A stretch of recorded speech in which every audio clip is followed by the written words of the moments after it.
नमो नमः मित्राणि सादरं वंदनानि अभिनंदनानि च। मित्रों, आज कई दिनों से हम कारक प्रकरणम में कारक के विभिन्न भेदों को समझने का प्रयास कर रहे हैं। कल तक हमने कारक के जो 5 भेद हैं, यानी कर्ता, कर्म, करण, संप्रदान और अपादान, इन 5 कारकों के बारे में सूत्र के साथ विस्तार से चर्चा करते हुए समझने का प्रयास किया है। अब केवल एक कारक और बचता है और वह है अधिकरण कारक। तो अधिकरण कारक बताने के पूर्व मैं चाहूंगा, जिसकी एक आवश्यकता होती है, जो अपादान और अधिकरण के बीच में है, एक जो विभक्ति है, वह विभक्ति है षष्ठी। तो सप्तमी विभक्ति के पूर्व षष्ठी विभक्ति हमको समझना चाहिए, और इस षष्ठी विभक्ति का प्रयोग हम जो हिंदी भाषा में संबंध कारक कहते हैं, उस संबंध के लिए षष्ठी का प्रयोग होता है। तो पाणिनि ने सूत्र भी बताया है, संबंधे षष्ठी। लेकिन जो सूत्र उन्होंने लिखा, षष्ठी विभक्ति ये तो है, लेकिन कारक नहीं है। तो पाणिनि ने षष्ठी विभक्ति बताते समय एक सूत्र कहा है, उस सूत्र के द्वारा हम इसे विस्तार से समझने का प्रयास करेंगे। षष्ठी विभक्ति ही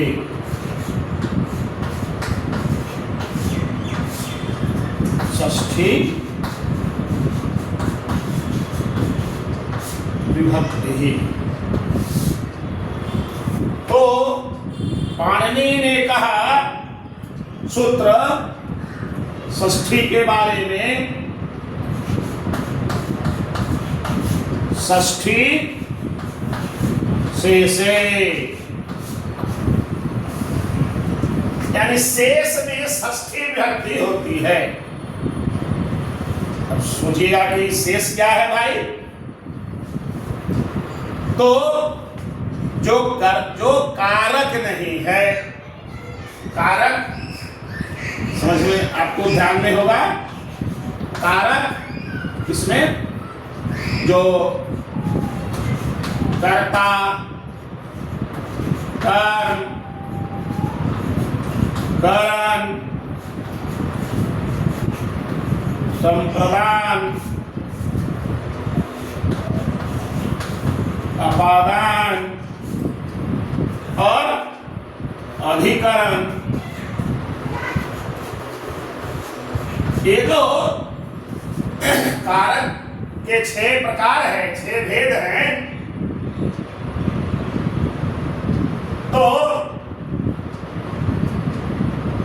जहां ये नहीं है, यानी इन 6 कारकों में कहीं जिसकी गिनती नहीं होती है, और इसके लिए प्रातिपदिकार्थ है, कर्ता के लिए विभक्ति क्या है, प्रथमा, कर्म के लिए द्वितीया, करण के लिए तृतीया, संप्रदान के लिए चतुर्थी, अपादान के लिए पंचमी और अधिकरण के लिए सप्तमी। तो ये सूत्र कहता है कि न जो न कारक है और न अर्थात विभक्तियों में जिनका प्रयोग हुआ है, जो बच गया इन सब से, उसको कहते हैं शेष। और शेष में षष्ठी, शेष में षष्ठी विभक्ति होती है। तो उदाहरण के हम देखें, उदाहरण के द्वारा समझें।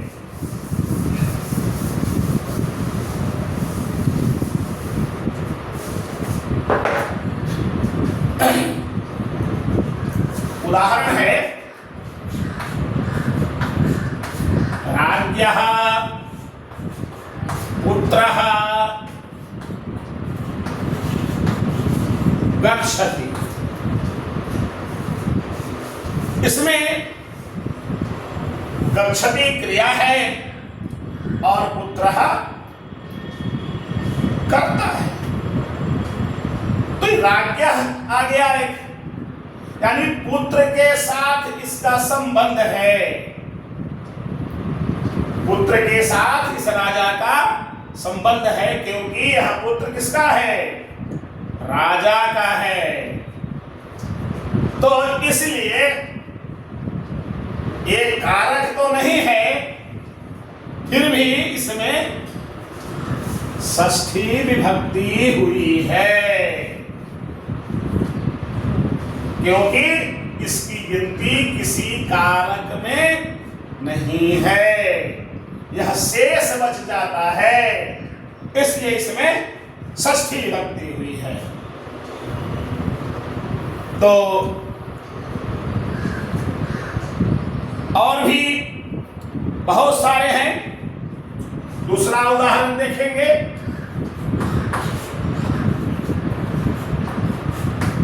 मोहनस्य पिता आगच्छति। पिता आगच्छति, पिता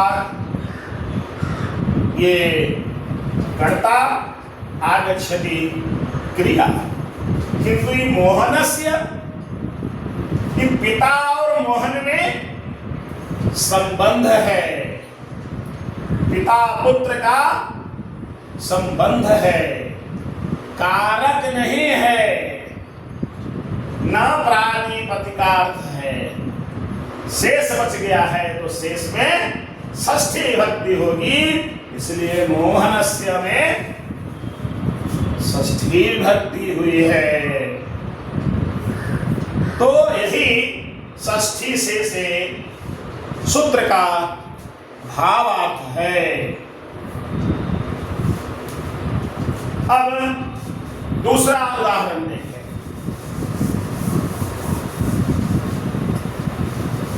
जो दूसरा उदाहरण है वह कहता है षष्ठी हेतु प्रयोगे।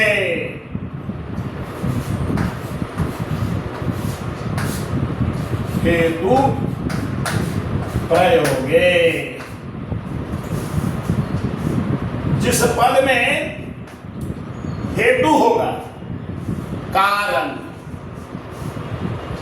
उसका प्रयोग होगा, वहां भी षष्ठी विभक्ति हो जाएगी।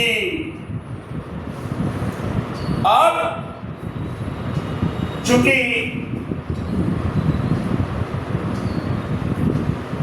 जिसके लिए इसका प्रयोग होगा उसमें तो षष्ठी विभक्ति होगी ही, उसके साथ इसका भी जो संबंध हो जाता है उसके कारण से इसमें भी षष्ठी विभक्ति होगी। हम उदाहरण देखें। सः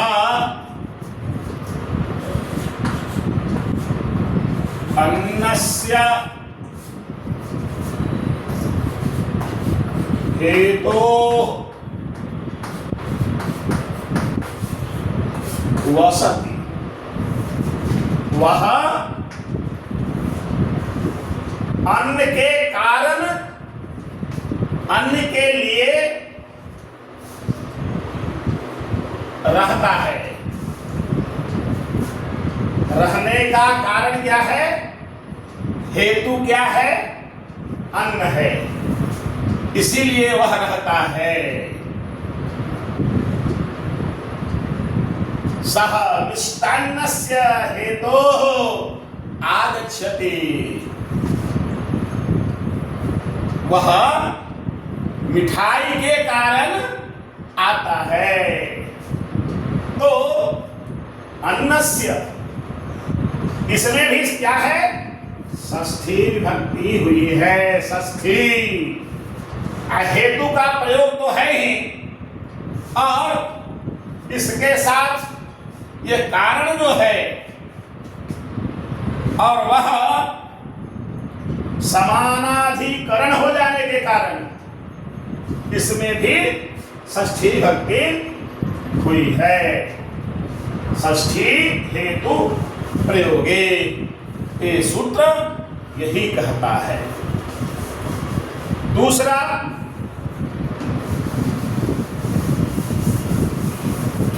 और कहां-कहां षष्ठी विभक्ति होगी?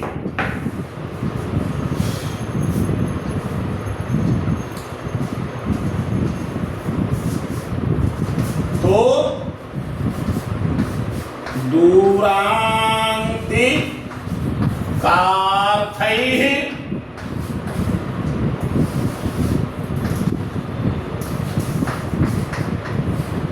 षष्ठ्यं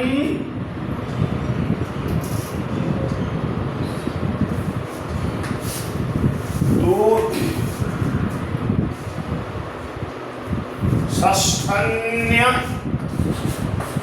तरस्याम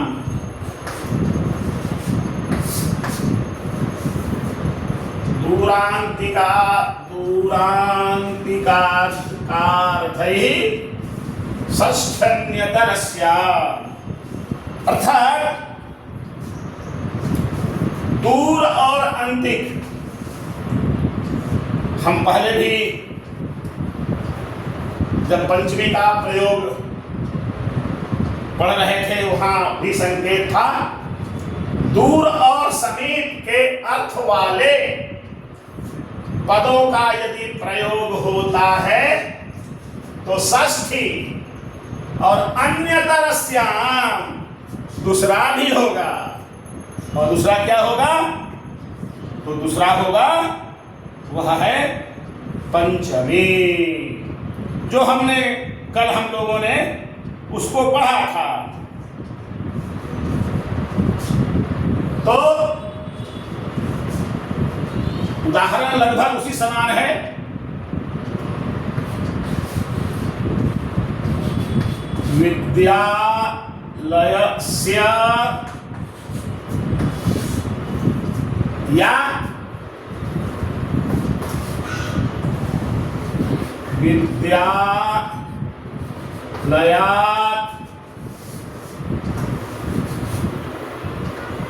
दूरं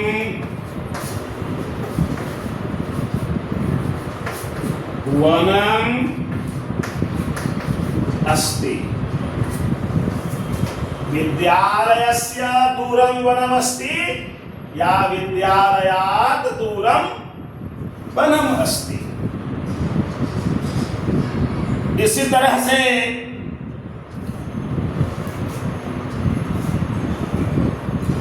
दूसरा उदाहरण देखेंगे समीप के अर्थ में, अंतिक के अर्थ में। ग्रामस्य या ग्रामात्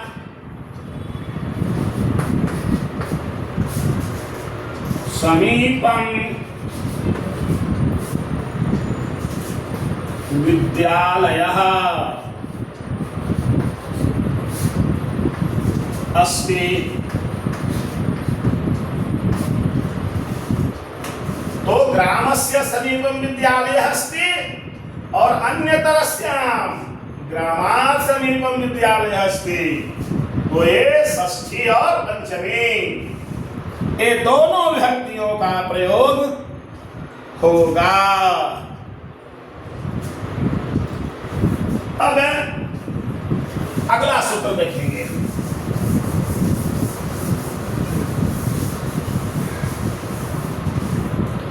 अगला जो सूत्र है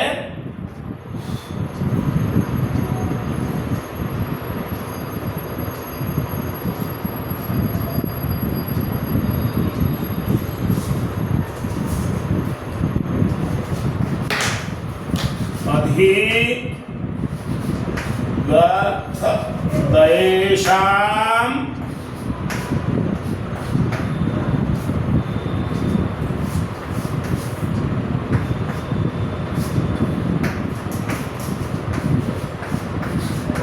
कर्मणि।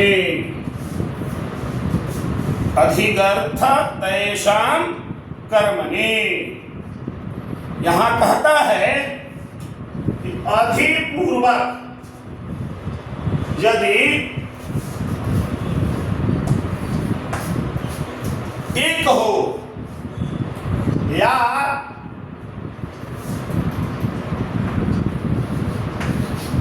दय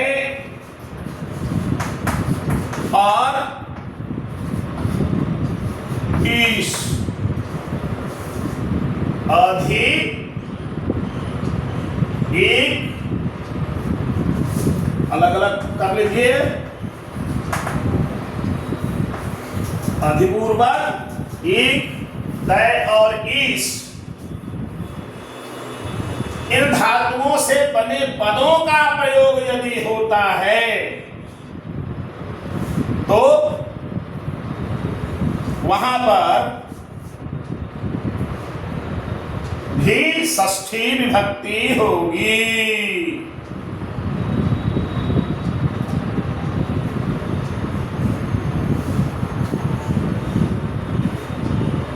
जैसे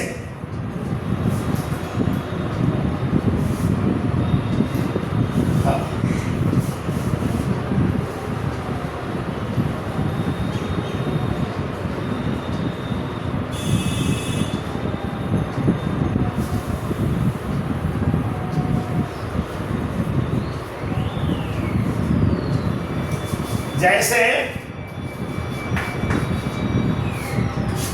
मातुः स्मरणं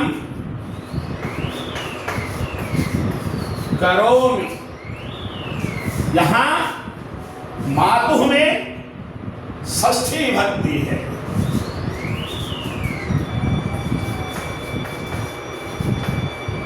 सर्पिषः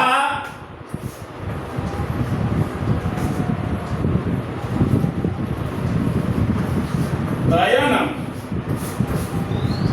वा सर्पिषः ईशनम, यानी सर्पिषः दयनम, सर्पिष का अर्थ होता है घी, उस घी का क्या कहता है? दयनम, यानी दान करता है, घी का दान करता है। और सर्पिषः ईशनम, वह घी का क्या है? ईश है, स्वामी है, स्वामित्व है उसके पास। तो इन सबों के योग में मातुः सर्पिषः एक षष्ठी विभक्ति हुई है।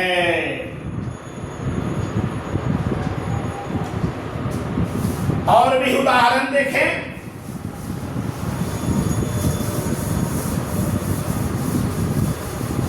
आगे जो सूत्र कहता है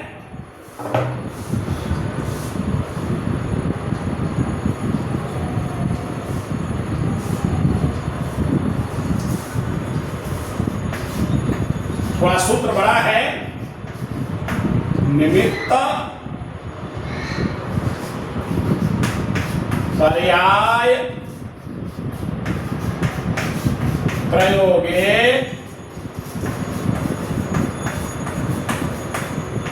सर्वासाम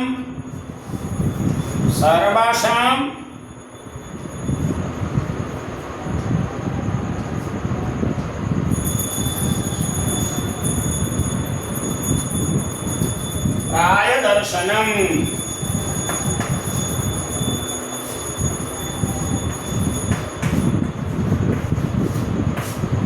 ये सूत्र है।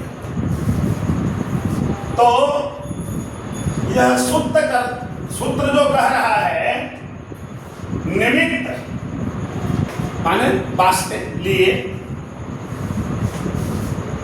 और इससे पर्याय यानी इसी से इसका जो पर्यायवाची शब्द है यदि उसका प्रयोग वाक्य में होता है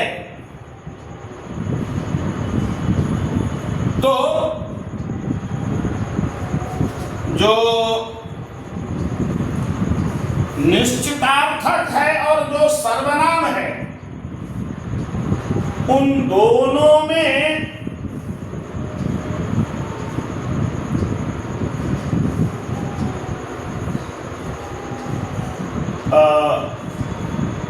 सर्वासाम दर्शन, सभी विभक्तियों को देखने का सौभाग्य प्राप्त होता है, यानी सभी विभक्तियां होती हैं,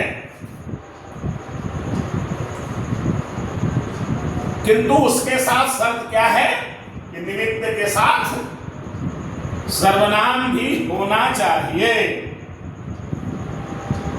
उदाहरण देखेंगे।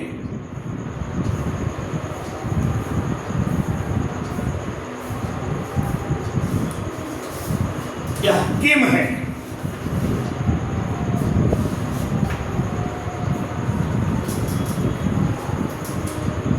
वाक्य प्रयोग देखिए। सह किम निमित्तम या ते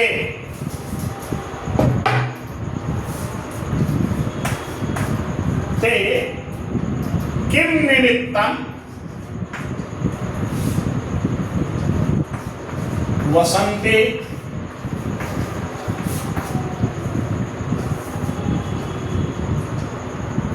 ते किम निमित्तम वसन्ति। तो यहाँ निमित्तम का प्रयोग है, ये सर्वनाम है किम, तो इन दोनों में द्वितीया विभक्ति का प्रयोग हो गया है।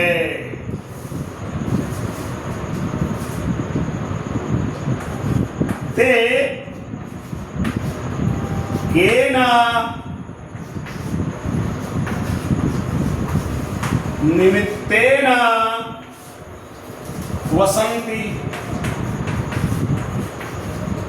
अर्थ एक ही है, वे किस निमित्त किस कारण से रहते हैं, ठहरते हैं, वास करते हैं, ये द्वितीया हो गया, ये तृतीया हो गया।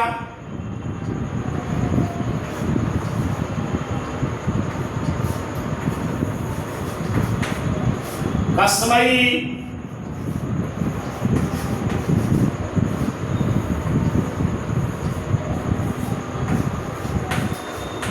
निमित्ताय वसन्ति। ते कस्मै निमित्ताय वसन्ति, ये सर्वनाम में भी चतुर्थी है तो निमित्त में भी चतुर्थी है। इसी तरह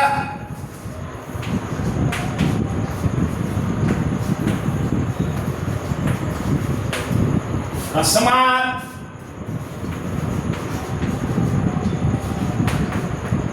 निमित्तात् वसन्ते, वे यहाँ कस्मात् में पंचमी है, निमित्तात् में भी पंचमी है।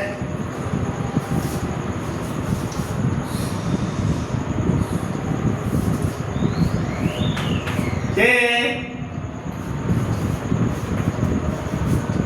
कस्य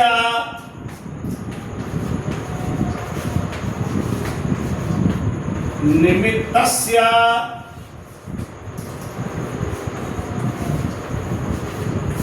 वसन्ति। ते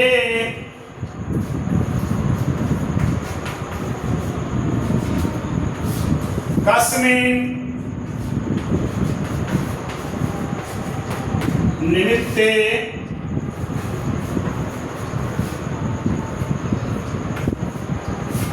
वसंती। अब उदाहरण से आप समझ जाएंगे। निमित्त का प्रयोग है और इस निमित्त के प्रयोग होने के कारण ये सर्वनाम का भी प्रयोग है। तो इस सर्वनाम के कारण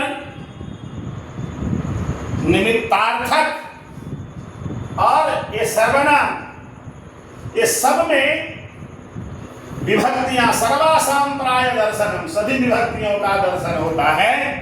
हम यहाँ द्वितीया भी, तृतीया भी, चतुर्थी भी, पंचमी, षष्ठी और सप्तमी, इन विभक्तियों को हम देख रहे हैं। यही यह सूत्र कहता है मृत पर्याय प्रयोगे सर्वासाम प्राय दर्शनम।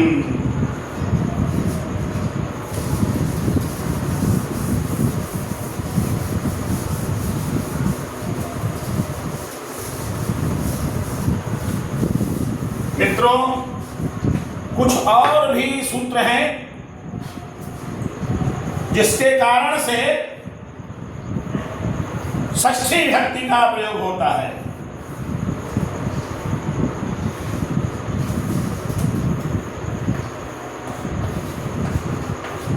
कर्तृ कर्मण कर्मणो कृते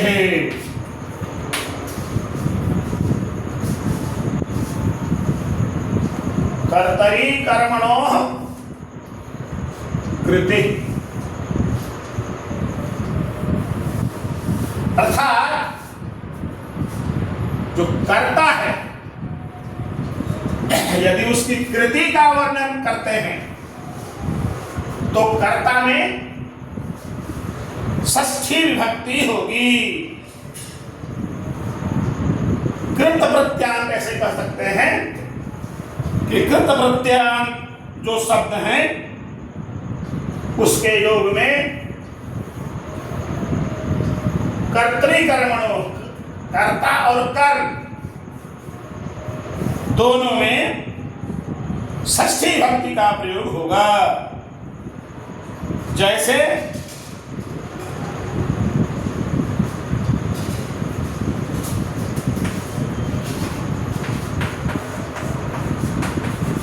कृष्णस्य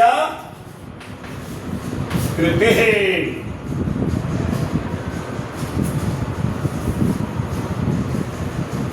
घटस्य कर्ता। तो ये कर्ता और कृति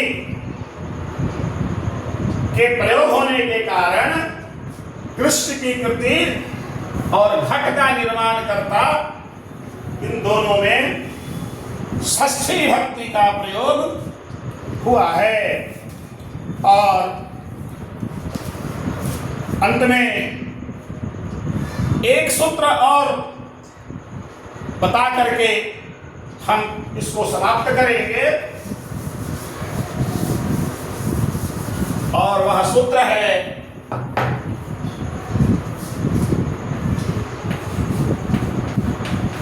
षष्ठी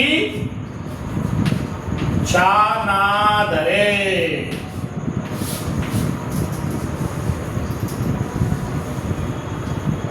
जहां जिसका अनादर होता है, वो जो अनादृत है, यानी जिसका आदर नहीं हुआ,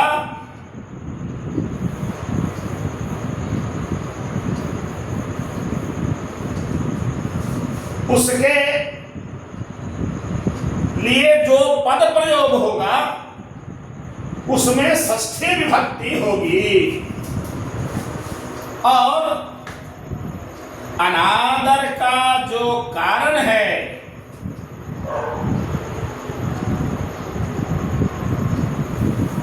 उसमें भी अनादृत और उसके कारण दोनों में षष्ठी विभक्ति होगी। उदाहरण देखिए,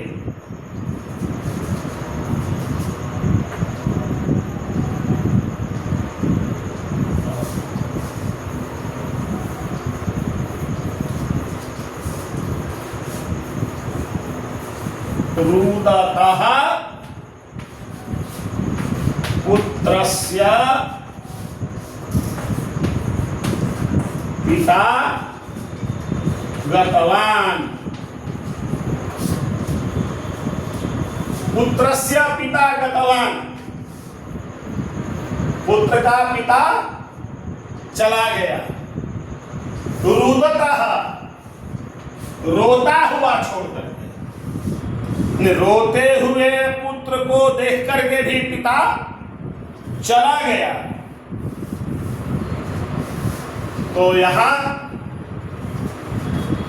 पुत्र का अनादर हुआ है, यह अनादृत है, तो इसलिए इसने षष्ठी विभक्ति हुई। और इसका जो विशेषण है, कैसा पुत्र, तो रोता हुआ, उसमें भी षष्ठी विभक्ति हुई। इन दोनों में षष्ठी विभक्ति का प्रयोग हुआ है। एक उदाहरण और देख लेंगे।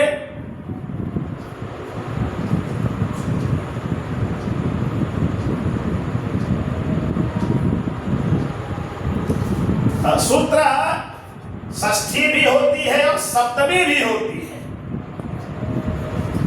षष्ठी भी और च लिखा हुआ है यहाँ, जो बता रहा है कि केवल षष्ठी ही नहीं, सप्तमी भी होता है अनादर के अर्थ में।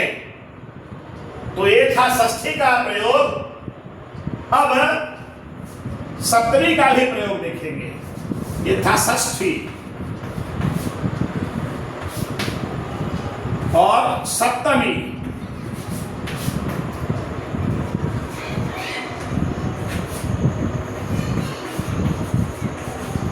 रूपिते पुत्रे पिता गतवान। अर्थ ये समान है दोनों का। रोते हुए पिता, रोते हुए पुत्र को छोड़कर पिता चले गए। तो षष्ठी चानादरे, जहां अनादर होता है तो अनादृत होने वाले जो हैं उसमें षष्ठी और सप्तमी विभक्ति होती है, और साथ ही उसका जो विशेषण है वह भी उसी के अनुसार प्रयुक्त होता है। ये कुछ बातें षष्ठी विभक्ति से संबंधित हमने आपके सामने रखी है। आप भी वाक्य में इसका प्रयोग करिए। अपनी पाठ्य पुस्तकों का अवलोकन करते हुए जहां भी इस प्रकार का प्रयोग आया है तो ऐसे सूत्र के अनुसार वाक्यों का संग्रह करिए, अभ्यास करिए, क्योंकि अभ्यास ही गुरु है। अभ्यास के द्वारा ही हम शिक्षा प्राप्त कर सकते हैं। यदि अभ्यास नहीं किए तो शिक्षा की प्राप्ति नहीं हो सकती। तो शिक्षा, विद्या ये सबसे उत्तम धन है। हम इसके संग्रह में लगे, पूर्ण मनोयोग से अभ्यास करें, स्वयं भी अभ्यास करें, अपने मित्रों को भी प्रेरित करें। अधिक से अधिक लोग लाभान्वित हों तो सबका मनोरथ पूर्ण होगा, हमारा भी परिश्रम सफल होगा। मुझे लगेगा कुछ लोग सीख रहे हैं। तो आज के लिए इतना ही। फिर मिलते हैं अगले दिन अगले विषय के साथ। तब तक के लिए नमो नमः, पुनर्मिलामः।